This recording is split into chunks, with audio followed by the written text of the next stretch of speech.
చెందకు భక్తుడా, ఈ మాయలోక ఛాయను చూచినప్పుడు.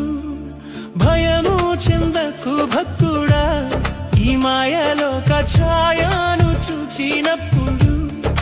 భయము చెందకు, నీకు జయము దయచేయువాడు. భయము చెందకు, నీకు జయము దయచేయువాడు. దేవుడే యెహోవాయున్నాడు, నీ సాయమునకు దేవుడే. ప్రభువైన యేసుక్రీస్తు అతి శ్రేష్టమైన నామంలో మీకు అందరికీ వందనములు.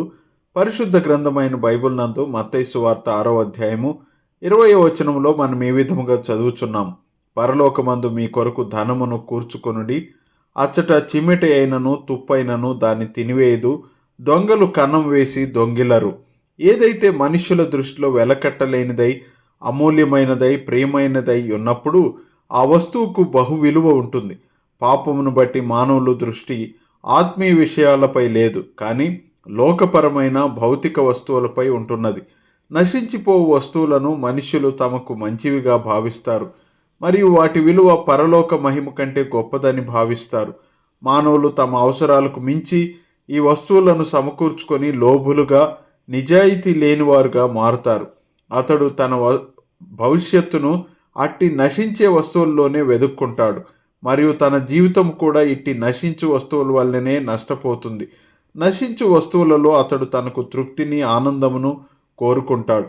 అందువలననే తన జీవితం అంతటిలో ఎప్పటికీ సంతృష్టి పొందని వాడుగా ఉంటాడు. అయితే ప్రభువైన యేసుక్రీస్తు యొక్క బలియాగమందు, పునరుత్థానమునందు ఎవరు విశ్వాసం ఉంచుతారో వారు తమ కొరకై పాపములకు క్షమాపణ, రక్షణ పొందుతారు.